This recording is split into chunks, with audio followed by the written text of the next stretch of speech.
Bleeding purple and gold from the heart of Los Angeles. This is the LakersNation.com podcast with your host, Trevor Lane. Hello, Lakers Nation. Welcome back to another show. Guys, as always, we're powered by CLNS Media and LakersNation.com, your home for everything Lakers. Today's show is brought to you by Harry's, LinkedIn, and Keeps, but I'll talk a bit more about them later. Lakers Nation is brought to you by Vivid Seats. All you have to do is open up the Vivid Seats app in your phone, plug in that promo code Lakers Nation in all caps, and you get 10% off your next purchase. Go check it out. Again, Vivid Seats, and use that promo code Lakers Nation. So we still don't know who the Lakers head coach is going to be. The search continues. We're going to talk a little bit about that. We're going to talk about some of the stuff going on in the offseason as we get closer and closer to the draft lottery, which is right around the corner. Tons of things going on in the world of the Los Angeles Lakers, even though they aren't actually playing basketball right now. So joining me today, it's been about a month. Figured we got to have him back on. Alan Slew of ESPN. Follow him at Lakers Talk ESPN. Alan, thanks so much for hopping on here again. Thanks, Trev. Appreciate you having me on, man.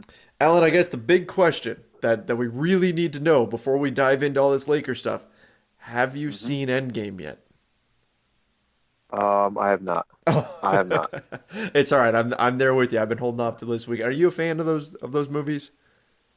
You know what? I'm not too familiar. I'm like the last person. Okay. If you said, "Hey, Alan, have you watched a lot of NBA TV lately?" I would say yes. I'm on that, Trevor. I'm on NBA TV, but not much of any of that stuff. I'm lost in my own world. Well, hey, fair enough. The Lakers world has enough twists and turns to where you think it's a movie sometimes. The way it all plays out. So right before we went on air here, Jeannie Buss, she just posted a picture of herself and Magic Johnson out to dinner with a hashtag Laker for life. Magic had said that he's been hanging around the team, that he's still involved, he's still been communicating with them, that he wants to help them land free agents and all that kind of stuff. What do you think about all this? Is this a little bit weird? I mean, you quit, but then now you're still kind of involved, or is this just Magic being Magic? I don't know what to take away from this. Probably Magic being Magic. You know, one of the things he said when he was leaving was, and I know TMZ caught him, what was it, a couple days, maybe about a week after, he stepped down from president of Los Angeles Lakers, that he was still in touch with Jeannie Buss. He was still in touch with the organization. He's still a Laker for life. So I think he kind of tried to, let everybody know that, look, it's not like because I'm not president anymore, I'm not going to completely, I guess you could say, remove myself from the organization. Maybe, who knows, maybe Magic will even be more involved now. What I mean by that is he can go back to being an ambassador for the franchise and the organization. It doesn't mean when July 1st rolls around that he's not going to be a part of maybe some free agency pitches. He can obviously now have conversations with other folks because he's doesn't have to worry about tampering or anything like that. So me personally, look, to see him have a photo with Jeannie Buss and they're out at dinner, we don't know their history together. These two have been, pretty much raised together through the Los Angeles Lakers organization. So, maybe they just look at things, and for them, it's not a big deal at all. Business continues for both sides, and their friendship will always continue. So that's a pretty positive take there, Alan. So you see Magic Johnson as being still a positive force for this Lakers organization, even though he's no longer the president of basketball operations. Well, I think he's going to – it's not uncommon for franchises to, have former players that are ambassadors, sure, however it is. Whether I think I remember when the Boston Celtics who were they pitching? They might have been pitching Al Horford. I think it was Al Horford. Maybe it was Gordon Hayward. I can't remember. Tom Brady came. I remember Tom Brady coming, but it's escaping me who they were pitching at the time. I can't remember which one it was, but it was one of these free agents as of these last couple of years. I just use that as an example. I'm sure the Lakers, if they asked Kobe Bryant to be in the room, maybe he would, maybe he wouldn't come. But Magic has a different kind of tie with the Los Angeles Lakers. His history with the Lakers is a lot longer. he's one that's been very vocal. His history in Los Angeles is as strong as can possibly be with his ties to the Dodgers and ownership of the LA Sparks and LAFC. So, I do think it's positive. I mean, look, did Magic make some mistakes when he was president of basketball operations? He did, but I still sit here today, and even when Magic stepped down, one of the things that, I kind of I said that I was disappointed Magic left because I was curious what he could do this upcoming summer. Mm-hmm. Lakers they really don't have any bad contracts. They still have a lot of assets. They're still primed to make a run this summer. I don't know what's going to happen. I don't know if they'll, land one of these big fish, but I thought Magic cleaned up a lot of stuff when he took over in those 2 years. So I think a lot of people, preach doom and gloom towards Magic. I wasn't as strong as a proponent as that. Did I like the way he went out? No, I didn't like the way he went out, especially not letting the rest of the franchise know. But I don't think, maybe as negative towards Magic as other people do. I just looked it up, and it was actually Kevin Durant. That was who they were pitching when Tom Brady came in, and obviously their pitch didn't work. But Tom Brady came in to pitch Kevin Durant. But Alan, I think you touched. I didn't know it was KD. Yeah, I didn't know it was KD. Yeah. Apparently, he went to the Hamptons and pitched him there. I remember it now, looking at it, but I'd forgotten who it was. And Tom Brady was actually unsuccessful for a change here because they didn't get him. So he's lost some Super Bowls. He lost a Super Bowl right there. That was his Super Bowl. That was it. Gosh, Alan, you touch upon an interesting point, and one that I mentioned on our last show was that, it feels like everyone is piling on this Lakers franchise right now. It feels like everyone is just doom and gloom, as you said, super negative. The front office can't do anything right. They're keeping around Rob Pelinka. They should be going after other executives. They should be doing other things. And look, hey, I'm saying the same thing. Okay, I think they should have looked far and wide to maybe replace Magic, see if they could steal someone from another franchise or whatever, use those deep pockets to your advantage, but doesn't look like they're going that route. But that doesn't mean that they're going to be unsuccessful here. Like, we've heard some negative reports that free agents don't have them number one on their list and things like that. That doesn't necessarily mean that they're going to completely come up empty. And right now, it's so easy to get lost in all the negativity and forget about three big things here. That one, you've got LeBron James. Two, you've got cap space. And three, you have legitimate young talent. I mean, that's a enviable position to be going into when you're heading into a free agency period. You know what it is, Trev? I think, first of all, the media, and I am part of the media, as you are as well, it's a story when the Lakers, that's a story around the Lakers, period. But when you can add some negative stories to the Lakers, they're getting some clicks, some views, people are interested, they're watching. So I think a lot of the narrative right now for the Los Angeles Lakers, some of it is that. The other part is the Lakers have looked sloppy. So I think I agree. I'm with you in the sense that there's a good opportunity this summer for the Lakers to kind of continue this vision that Rob Pelinka and Magic Johnson had 2 years ago, where first it was, okay, how can we get rid of some of these bad contracts? How can we kind of clean up our books? How can we bring one all-star to come be a Los Angeles Laker, but potentially have two down the road?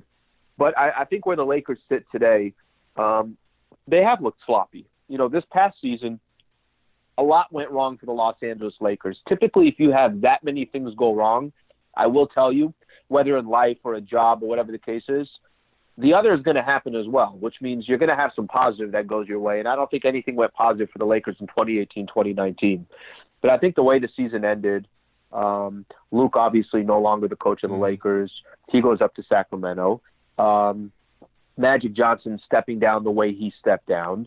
Nobody's addressed the media. I was talking about this on my show on Monday. I'm like, I've heard nothing from Jeannie. I've heard nothing from Rob. Lakers did the exit interviews. It was just the players, no coach, no front office, no nothing. So I think the part of the negativity is the Lakers have allowed, the front office has allowed kind of for this thing to spiral a little bit out of control. Kind of, come out and take control of the public relations, of the PR. Tell your own narrative, tell your own story. And I don't feel like they've done that. We haven't heard from anybody. We just heard, we had a statement that went out, Rob Pelinka thanking, Luke for his time as a coach of the Lakers, a statement from Jeannie and the organization thanking Magic for his time with the Lakers. But I don't feel like they've been a front office that's kind of been ahead of the curve or said, you know what, we're going to play offense, not defense. And I think at this point they've been playing defense. So don't let other teams and organizations and other media tell your story. You tell your story. And I think that's one thing that I feel like the Lakers haven't done right. They've allowed other people to tell the story. And as you walk into this offseason, they got a lot of things to clean up before we get to that NBA draft and we get to July 1st. Yeah, that's something that's really troubled me when I've looked at this situation with the Lakers. Yes, I wanted them to go and look for other executives, and the way they've handled things hasn't been great, obviously. But why not get out there and say something? I mean, what's the fear? Why would they not put someone out there? Whether it's Rob, whether it's Jeannie, I think it should be Jeannie. But whoever it's going to be, someone needs to get out there and tell that story. Because like you said, if you aren't telling it, someone else will. And when you have other GMs around the league who benefit from the Lakers looking bad, you can't allow them being the ones when you see, so many GMs say they're relieved that the Lakers didn't go after a new president of basketball operations, that they're allowing Rob Pelinka to step up. Well, that's the Lakers' chance to then step in and tell that story and tell their side. No, we think Rob Pelinka is the guy because of this, and this. He's going to be great. And they haven't done that. And it just seems so obvious that they should do that, and it's just not happening. Maybe, Trev, their thought process is, let's get our coach first. Once we get our coach, we're going to introduce our coach, and we're going to take questions. We're going to do all that. I get that, but season ended April 9th. You had a lot of stuff go on, first of all, on April 9th, and then a few days later with Luke. That needs a front office to address. Even if Jeannie Buss decided tomorrow, you know what, I'm going to come out, I'm going to invite the media out to El Segundo, and we're going to kind of talk about what our vision is the rest of this offseason, how our coaching search is going, if Rob Pelinka is going to become the guy, whatever the case is. And by the way, I always like to think in my mind they're 5 steps ahead of you and I, right. But sometimes it doesn't feel that way. You know what I mean? So, that's why I think there's skepticism. I can't even say the word. Skepticism. There you go. I got you. But there's a lot of that, and a lot of it has to do. It's fair. It's not like a fan out there or another organization out there who's criticizing the Lakers. Don't give them ammo to do it. And I think that's the one thing that I would have liked to see. And it's almost seems like to me that they've allowed this story to tell itself. They've allowed other people to tell the story when they should be the ones that come out. They should be the ones playing offense, and they should really kind of put their imprint in the organization and make people feel like that they know what they're doing. Perception is reality. If the perception is one thing, even if we're wrong, that's still the perception. So that's something I think they got to clean up.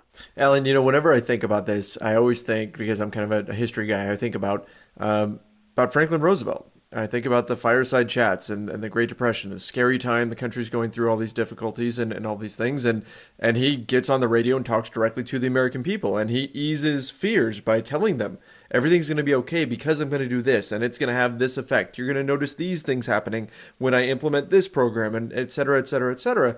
And I feel like Jeannie needs to have her own fireside chats. She needs to sit down, because this is a fan base right now that is extremely nervous, and there's not enough focus on the positive.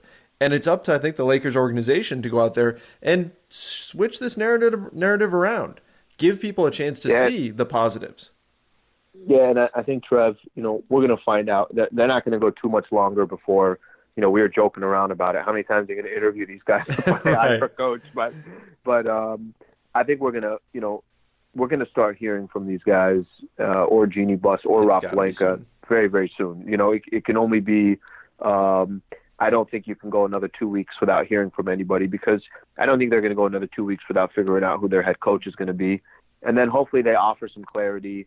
Hopefully from there, the narrative changes a little bit. And then hopefully also, whether that's Rob or it's Jeannie, they can stand in front of some microphones and they can answer some tough questions, and they can give somebody a quick little look into what they're doing and why they're doing what they're doing and why they feel like this is going to be successful, why the organization is prepared for the NBA draft, why the organization is prepared for going after these top free agents on July 1st, and that I think will tell a lot once they are in front of a camera and in front of a mic. Yeah, definitely. I think that maybe the first domino need to fall is going to be the coach, and then they're going to come out and say these things. I think you're right on that, Alan. It is strange though that the coach still hasn't been announced. Although my guess is what's going to happen is probably about 15-20 minutes after I publish this show. That's when they're going to go ahead and 100%. Announce who the coach is. 100%. That's it's funny. I've been saying that to myself for the last 2 weeks, and I think we're safe. Don't worry. Oh, famous. Well, now you're really jinxed it. I think we're safe. Now we're definitely not safe, Alan. Oh, okay. I want to talk about the coaching search a little bit, but I want to pause for just 1 second to talk about Harry's, who I actually use every single day. Harry's razors. They are amazing. I love Harry's. They were our very first sponsor on this show way back 130 some odd episodes ago. Harry's Razors was our very first sponsor, so they are near and dear to my heart. I want you guys to join 10 million people who have tried Harry's. Claim your trial offer by going to harrys.com/nation. That's the promo code that you're going to use. What they've done is they've fixed the whole process of shaving by combining a simple, clean design with quality, durable blades at a fair price. They've purchased a world-class blade factory in Germany. It's been making quality blades for over 95 years. They're using that, and it is wonderful. Harry's replacement cartridges are just $2 each. That's half the price of the competition, like the Gillette Fusion Pro Shield, and they come with a 100% quality guarantee. So you can get a $13 value trial set that comes with everything you need for a close, comfortable shave, a weighted ergonomic handle, a 5-blade razor with a lubricating strip and trimmer blade, a rich lathering shave gel, and a travel blade cover, which is extremely useful. And listeners of my show can redeem their trial set at harrys.com/nation. All you got to do, harrys.com/nation, to redeem your offer and let them know that I sent you to help support this show. And we always do appreciate it when you guys support the companies that support us. So, Alan, this coaching search, it continues on. We still don't know who the Lakers head coach is going to be, although it really feels like, as much as we want to include, Juwan Howard or Jason Kidd or some of these other people, it really feels like it's coming down to Ty Lue or Monty Williams right at this point. Do you agree? Yeah, it looks like it's a 2-horse race, and it's going to come down to one of these two guys. And I did see a report earlier today that basically the Phoenix Suns have told Monty Williams, the job is yours if you want it. So there's a little bit of competition out there for Monty. I think I've always thought that the Lakers, this is I think there's two ways to look at this Lakers organization right now, and I think this is going to fall into the coaching staff. One way to look at it is we just care about these next 2 to 3 years, 2 years guaranteed, potentially 3 years determining on what LeBron does. And another strategy is we care about those 2 to 3 years, but it's more important for us to look 5 years down the road and just kind of think big picture. I think the Lakers have proven and have shown and will continue to show that the next 2 to 3 years takes priority over everything. And I'm talking about this LeBron James window. So with that in mind, I think Tyronn Lue will eventually become the head coach of the Lakers because I don't think they're thinking 5 years down the road. And there's also some reasons for Ty Lue, whether it's his 3 years of playoff experience. I think he was 41-20 when he was with the Cavs, winning an NBA championship. I think the ties of the Lakers, I don't think that's as big of a deal. I think it's just a mere fact that he's coached LeBron. LeBron is comfortable with him. The two know how to work together. I think he will get the job because of that. Monty Williams, I think Monty Williams almost reminds me of when the Lakers had a really young team before Luke got there, and you wanted to bring somebody in with some experience and kind of help and groom some of the young players. So I think he can have a great impact on a lot of the youth that the Lakers have. I just don't feel like that is the priority at this point. The priority is how can we win with LeBron James still a Los Angeles Laker? As it should be.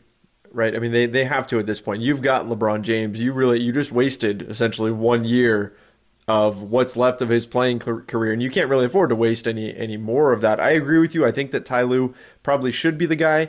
But let me throw something out here, Alan, that we've talked about the narrative around the Lakers being primarily negative.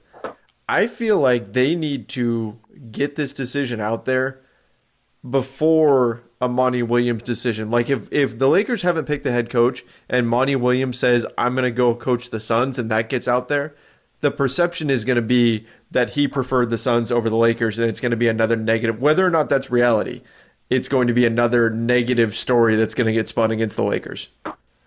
Well, luckily for us, the Phoenix Suns have a really, really bad, poorly run organization. So at least, which I know what you're saying. You're like, man, if you pick the Suns over the Lakers, that's an issue. Listen, I think no matter what, and this is the one thing that has kind of probably irked a lot of fans. It's probably irked you and I. I want them to be more confident in their decisions. You know, this is the one problem I had with Luke. With Luke, it was like, well, Jeannie wants him and Magic and Pelinka don't. For me, as the season was progressing, I'm like, either you guys just come out and say Luke is our freaking guy, drop the subject, the dude ain't going anywhere, or fire Luke. You know, like I always felt like it should be one or the other. Instead, I felt like there was this team of part of us like this, part of us like that.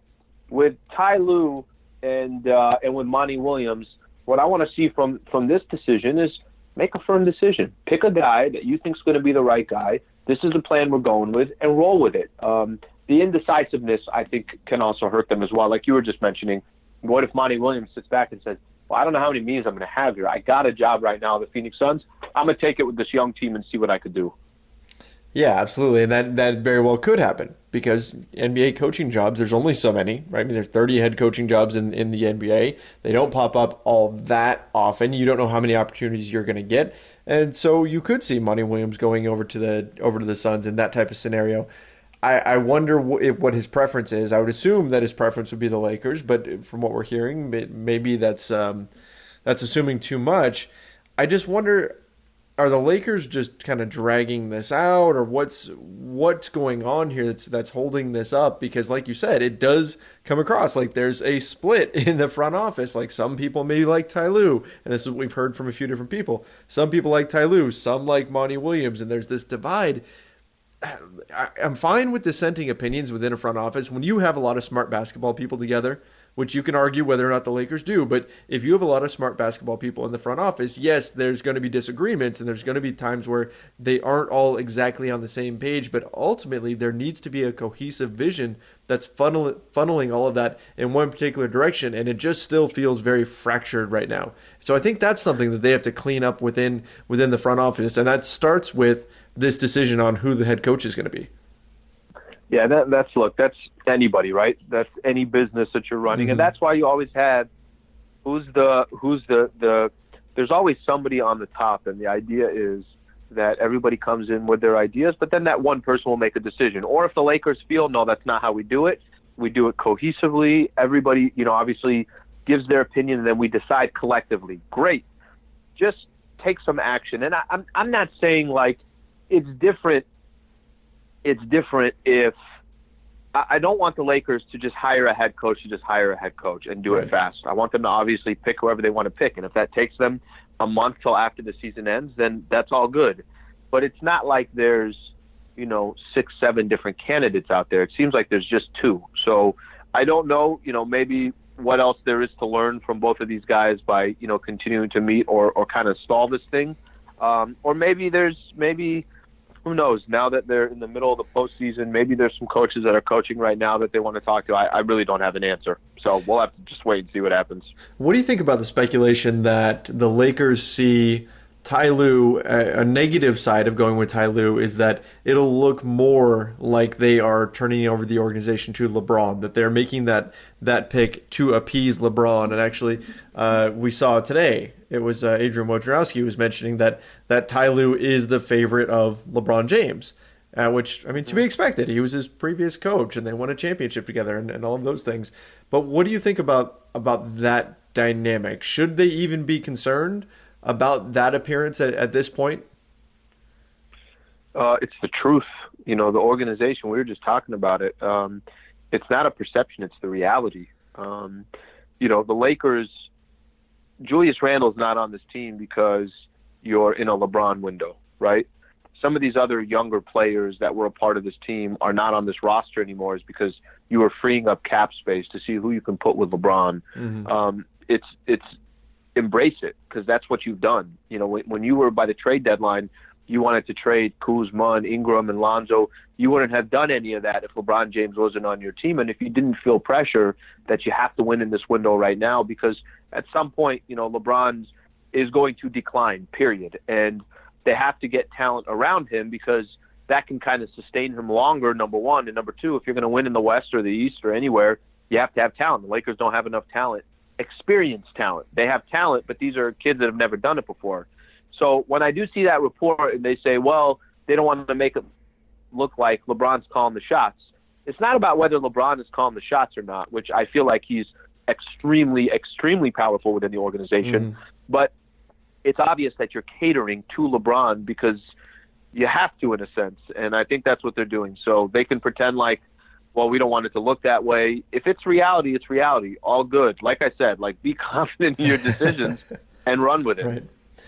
Yeah, I mean, look, if they have to, if it might look bad initially, right? If you just say, oh, we went Ty Lue, and people are going to say, oh, it's just because of LeBron and all that. Well, LeBron has won a lot, right? I mean, it's not necessarily a negative thing that you're allowing LeBron to be part of the decision-making process. I think there's this fear amongst fans and media personnel about players having too much power and all of that. And yes, it can get messy. And look, we saw the Cleveland Cavaliers sign some bad contracts and things of that nature. But LeBron is also a very smart guy. And so having him involved in the decision-making process, or making a move because you know it's going to make life a little bit easier on him, that's not necessarily the bad decisions. That's not necessarily an evil that you're absorbing into your franchise or anything like that. You can placate players to a degree. No, you probably don't want to just hand over the keys to the franchise to one guy and say, do whatever you want. But I don't think that's what's happening here. And I don't think it's necessarily the wrong move if you do give in to LeBron a little bit in this situation. Well, I think it's important to, you know, no matter what they do. So Rob Pelinka and Jeannie Buss and, you know, everybody else that's involved in the front office, which, to be honest with you, I don't even know who else is in the front office. But it's important that they're also doing it too, because they believe it's the right move and it's the right fit. And listen, if part of that, like you just mentioned, if part of their strategy is, look, let's do it because Ty Lue has had some success, but also we know that he can work very well with LeBron James and big personalities, because let's not forget, he was also working with Kyrie Irving, and Kevin Love was there, and there were other veterans. So Ty Lue obviously figured out a way to kind of make it all work. So, but you want Jeannie and Pelinka to do it also because they feel it's the right move, not because, well, we're not sure, but we'll let LeBron decide. You know, like that obviously is not a good idea. But if they feel this is the reason why, and we've seen some success with this before, then obviously it's a different story. Yeah, that's a great point. Yeah, you don't want to just say, hey, LeBron, we can't figure it out. What's the right decision? You want it to be, look, this is one of the benefits of going with Ty Lue is we get a better situation for LeBron James. It's going to be easier for him. It's going to be more comfortable for him with somebody that already knows. That's a plus to bringing in Ty Lue, as opposed to, hey, LeBron, just pick him, and he picks Ty because he's friends with him and that sort of thing. That's what you don't want. I want to talk a little bit more about those front office positions, but a quick shout out to LinkedIn. When it's time to make a hire for your small business, naturally you want to find the best person for the job. Odds are that person is on LinkedIn. LinkedIn Jobs makes it easy to get matched with quality candidates who make the most sense for your role. LinkedIn Jobs uses knowledge of both hard skills and soft skills to match you with the people who fit your role the best. People come to LinkedIn every day to learn and advance their careers, so LinkedIn understands what they're interested in and looking for, which means when you use LinkedIn Jobs to hire someone, your matches are based on so much more than a resume. Your LinkedIn job matches are based on skills and background, sure, but also interest, activities, and passions. Matching lets you quickly get a group of the most relevant, qualified candidates for your role. That way you can focus on the candidates you want to spend time talking to and make a quality hire you're excited about. Customers rate LinkedIn Jobs #1 in delivering quality hires. So post a job today at linkedin.com/LakersNation and you get $50 off your first job post. No brainer. Again, LinkedIn.com/LakersNation. Terms and conditions apply. All right, Alan. So one of the things we've been hearing quite a bit, and this is something that's been around for a while, but has just recently come into the light or been more of a topic of discussion, has been the role of Linda Rambis. And we know Kurt Rambis has been more involved. We know he was part of the interview process in terms of interviewing Ty Lue and interviewing Juwan Howard and interviewing Monty Williams. And so you've got Linda Rambis and Kurt Rambis, the Rambi, if you will, that are ascending within the Lakers organization. We know Linda Rambis is kind of, she's Jeannie's friend, and a lot of people see her as only really involved because she's Jeannie's friend, but she's actually been around the organization for a long, long time. What do you think about that whole situation where you've got people coming into the front office who kind of raise some eyebrows around the league? People question their qualifications to be in that role and potentially making basketball decisions. So I think this is such a perfect example of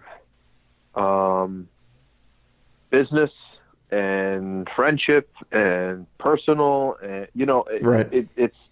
It's a family-run organization, and these are really the moments you could tell that it's a family-run organization. There are times I think the business side, the brand is still very, very strong, still very, very powerful.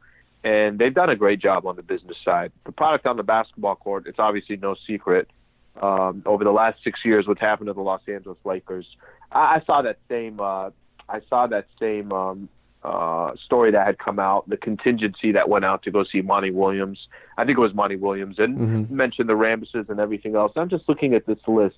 I'm asking myself, I'm like, this is a really random list. Like, it doesn't seem like a powerful. These should be the people representing the Los Angeles Lakers brand. That's the brain trust. I don't know enough. Maybe the Rambis, Kurt Rambis and Linda Rambis, maybe they're really, really good behind the scenes. I obviously don't have that answer. But again, we're going to go back to the perception. The Lakers are being perceived as this gigantic brand that's stuck in the past and has not found a way to kind of adapt. And they're still working with the same people that they had success with maybe 15, 20 years ago, rather than get to today's time. This is actually a perfect example for you. The Clippers. The Clippers run, the way their season ended. If I did on my last radio show, I talked about this with, when Jerry West came in as a consultant, some of the first moves that he did, he took Doc Rivers and he made him just the head coach. So Doc had experience as a president, but now just became the head coach. Lawrence Frank became the president of basketball operations. Michael Redding became the general manager. He went and grabbed two other guys. Michael Redding came from Oklahoma City. He went and grabbed two other assistant GMs, one from New York and one from Chicago. I just think about how many names I just named, and I don't know, what these guys' background is. All I know is that they're either assistant GMs or GMs or VPs. Jerry West is a consultant. Steve Ballmer's the money guy. The first thing they did was they really kind of they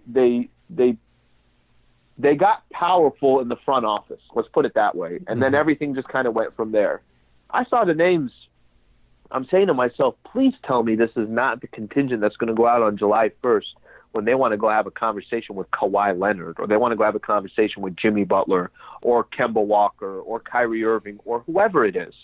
So when you mentioned those names to me, the first thing that went through my mind when I read that story, I cringed a little bit. It made me think of this mom and pop shop. It didn't make me think of, one of the most powerful brands in the world.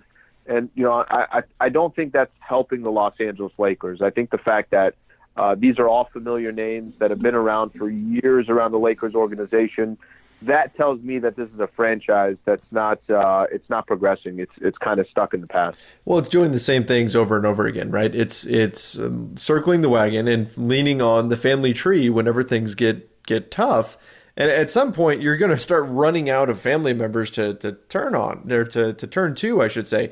So, yeah, you're right. It is certainly underwhelming. The hope is that, my hope anyway, is that LeBron James is going to be involved in those free agent discussions because I think he needs to be, and I think that shifts the dynamic quite a bit. But you're right. If it's Rob Pelinka and Kurt Rambis, who, don't get me wrong, right? Kurt Rambis, legendary Laker. He's one of those role players that is near and dear to Lakers fans' hearts. I don't want to speak ill of him, but his track record as a coach wasn't great. I mean, that's plain numbers. There's no disputing that. And so you got to wonder about the qualifications of some of the people that are making these decisions. And look, even if they're great at their job, the perception is that the Lakers are, again, making more and more mistakes. And I wonder how much of that perception is just being felt by the fans and how much of it is going to really matter to free agents in just a month and a half here. Listen, I think it's going to have its impact, and it's not like the Lakers haven't been churned down, over the last 5. They've been churned down by a lot of free agents. LeBron is the one that came. Yep. And whatever you want to put that towards, whether, people say, well, LeBron was coming either way. Okay, let's just say that that's part of the perception. But I also think if, Jim Buss was still running the Lakers, I think if Magic didn't have that meeting with him and just be able to connect with him on a level that nobody else can, because those are two superstars that have similar, it's just their paths. Magic can relate to LeBron James. Let's put it that way. It's going to be a challenge. Even if your front office was as good as it can get right now, even if you had Jerry West as the consultant and other great front office names that became an executive VP, and Pelinka went down and stayed a general manager. Even if you had all that, it's still going to be a challenge. You're competing against 29 other teams or 10 other teams that have cap space for one max salary cap. So it's going to be a challenge, period. But the way the Lakers, the perception today is, man, I'm worried about those pitches. I mean, I'm not even that far down to be scared of that yet because I'm still trying to figure out what they do with the front office.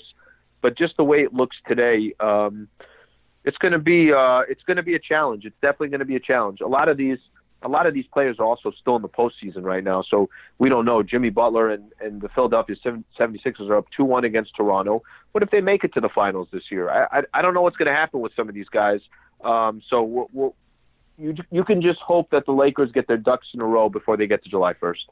Yeah, they're going to have to. They're going to have they've got to have a coach in place. They have to have everything solidified. We have to know what Rob Pelinka's job title is, right? We don't know. Is he the new president? Is he a vice president of something? Is he really handling the entire front office, or what is happening? And that goes all the way back to our point from the beginning about how no one has really stepped forward to say, hey, this is what we're doing. And that's kind of left everybody to try to put the pieces together and tell the story for them.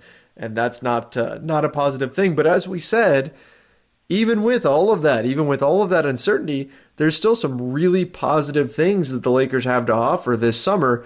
So do you think that this Lakers team is, I don't even want to say is going to land one of these top free agents because, well, we don't know. That's so up in the air.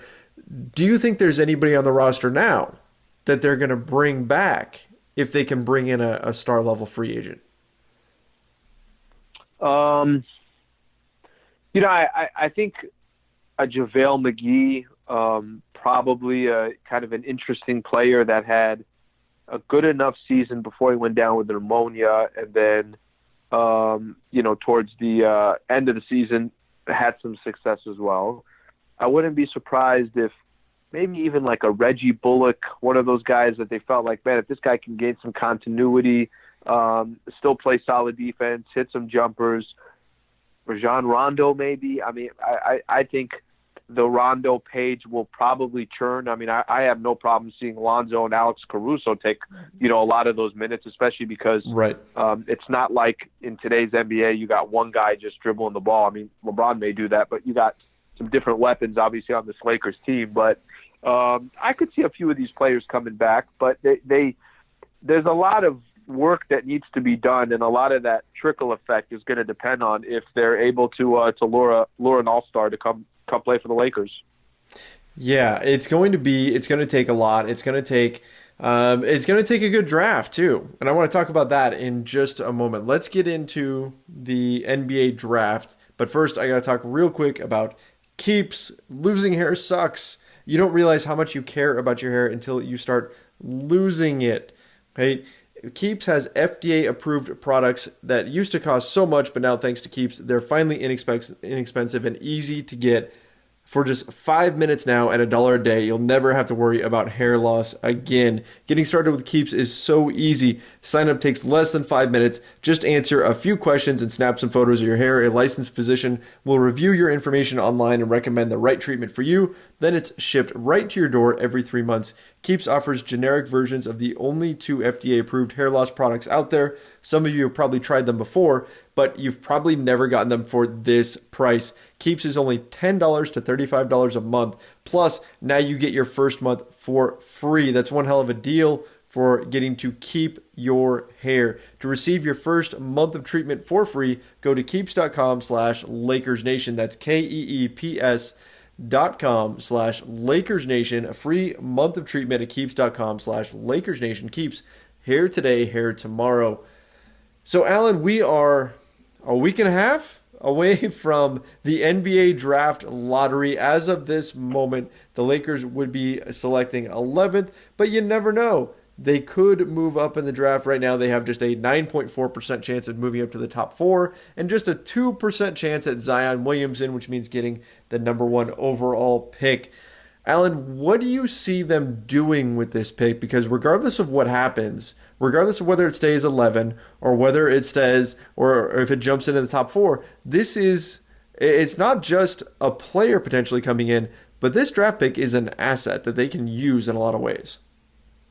Yeah, probably more the latter. I think I could see the Lakers, which, by the way, I wouldn't be surprised, this summer, the players that are on this roster right now, a lot of these young pieces, it wouldn't surprise me at all if they're not on this team. Some kind of combination. 2 of the guys stay and 2 or 3 of the guys go, or whatever the case is.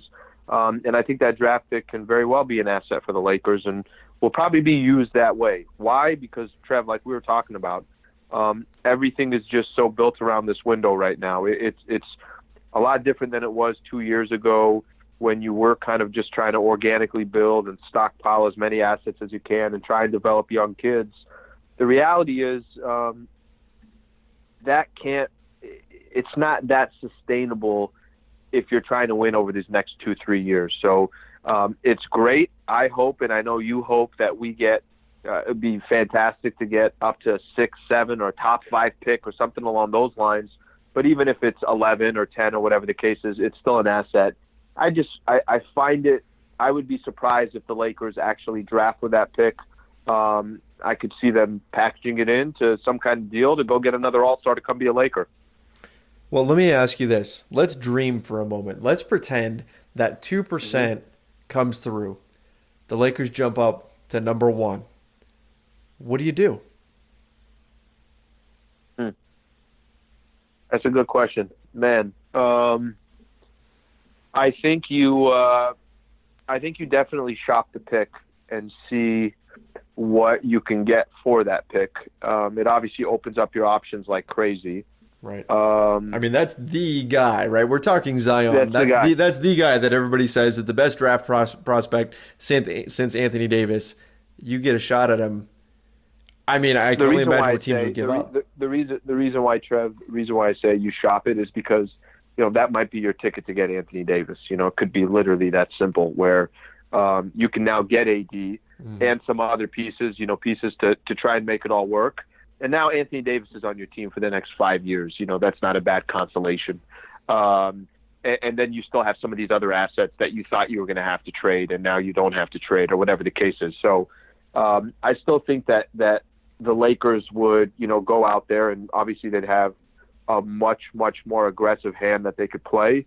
But I still think it would be something that they shop. And then if they, don't feel like they can get anything that makes too much sense, then you draft Zion Williamson, and you keep in mind that you have an incredible amount of young talent that's on your team. And, frankly, maybe the idea shifts as well. Maybe the strategy becomes it's meant to be for us to grow with this youth and not to grow with LeBron.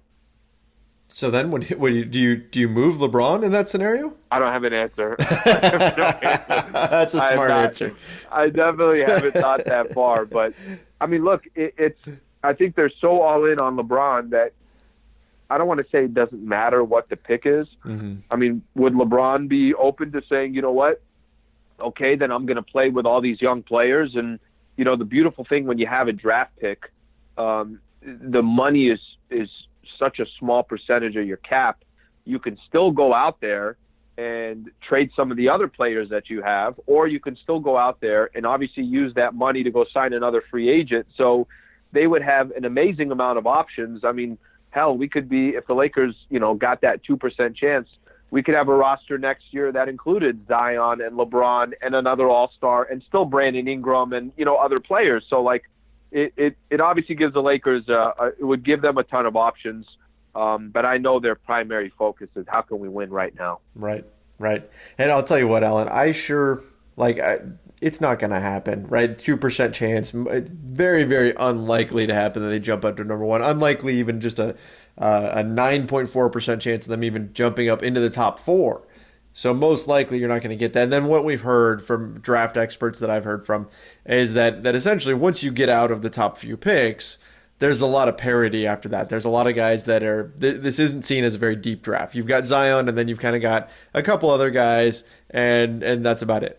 Okay, you've got like John Morant and people like that. But if the Lakers do jump up, I think what I will enjoy is all the people that were celebrating so hard when the Brooklyn Nets made it official that the Lakers weren't making the playoffs and have been just enjoying this downward swing of the Lakers. Just seeing them all have to kind of take a back seat for a minute and realize that hey, lottery luck is still a thing, and the Lakers could jump up and wind up finding themselves in a really, really good position. I think certainly we would like to see the Lakers back on top at some point. I know certainly I'm biased and everything, but it feels like everybody's been enjoying the Lakers being down a little bit too much. I'd like to see the Lakers be a threat again next season. And listen, here's the bottom line. The way you shut up a lot of those people. And look, some of them might have been fans for so many years for a different team, and the Lakers had beat them every year, or they always had to go through Kobe and Shaq, or whatever the case was. At the end of the day, the only way to shut people up is figure it out on your own, worry about your own team, and once you start winning, everybody else kind of shuts up. And definitely, I think there's a lot of franchises and fan bases and general managers and agents and you name it, they have took shots at the Lakers and have enjoyed their demise. But it's up to the Lakers to turn it around because nobody else is going to try and help them. Yeah, absolutely. And July 1st, you know what? Like we've always said, winning cures everything. If they're able to get some wins as a front office, and by that I mean make some smart moves, if they pull off a big free agent coming in, if Kawhi Leonard signs with the Lakers, right? Even if it's Jimmy Butler, somebody like that, I think that's going to be validation because right now everybody is piling on these Lakers. But if they can get the job done come July 1st, that's going to start to change the narrative for the front office and for the entire organization. It'd be big time. It would be big time, no question about it. And look, there's sometimes we just pay attention to what's going on the court. Sometimes you just pay attention to what player came, what player didn't come. My concern is most definitely up top. My concern is that they figure that portion out. Everybody knows what they're doing. Everybody has a job. Everybody's pulling that rope in the same direction. I think you'll start seeing the results kind of trickle down. That's my concern. So let's see what they could do, over this next 30 days or so, critical 30 days. And then from there, you get the draft, you get July 1st that comes, and we'll really find out where the Lakers are in the next pretty much 60 days or so. Yeah, it's going to be a crazy summer. No matter what happens, it's going to be crazy. We're going to be hearing tons of rumors about the Lakers because there's always rumors about them. And the free agency period is going to be nuts heading into the draft. I'm sure there's going to be all kinds of trade rumors. I can't wait. I'm here for it. I'm ready. I'm ready to talk even more Lakers basketball, Alan. I think I have a problem. I'm with you, buddy. Don't worry. You and I, we have the same problem. What's funny is actually, and I know a lot of the stuff, the great work you guys do on Lakers Nation. Thank you. There's an appetite for it, and that's the thing is there aren't too many franchises that can pull this much weight, and Lakers are one of those franchises. I'm sure even in the off season, I know I'm seeing it on the show. It's like even when even when there isn't a topic and I just bring up Lakers on radio, people are ready to chat about it. And I know that's the same with you guys. So a lot of loyal fans out there, a lot of fans that want to see the Lakers turn it around. And, hopefully the front office is able to do that. Yeah, we sure hope so. All right, Alan, I think that's a good place to cut this off. Thank you so much for coming on here again. Always a pleasure having you on the show, man. You got it. Appreciate it, Trev, and look forward to having you back on Lakers Talk as well. Yes, definitely, and we'll have to do that soon. Guys, make sure you do tune in to Alan's show, Lakers Talk. Alan, you're finding that Monday nights right now, right? For Lakers Monday Talk? nights, 7 to 9. 7 to yes, 9, sir. okay. Monday nights, and make sure you guys go follow Alan on Twitter at Lakers Talk ESPN. Great follow on there. Don't forget to tune into Lakers Talk. Thank you, everybody, for joining us, for listening. I would appreciate it if you go on to iTunes, rate, review, and subscribe to this show. Always a nice benefit for us when you will do that. And, of course, guys, make sure you head over to LakersNation.com, your home for everything Lakers, and support us on social media. You can follow us on Twitter at LakersNation, also on Facebook, the same handle. You can find us on Instagram at LakersNationOfficial, and go check out the Lakers Nation YouTube page. You might even be listening to this show right now on our YouTube page because that has been absolutely blowing up, and we appreciate all the people coming in from YouTube. Thanks, everybody, for listening. My name's Trevor Lane. You can follow me on Twitter at Trevor_Lane. Till next time, see ya.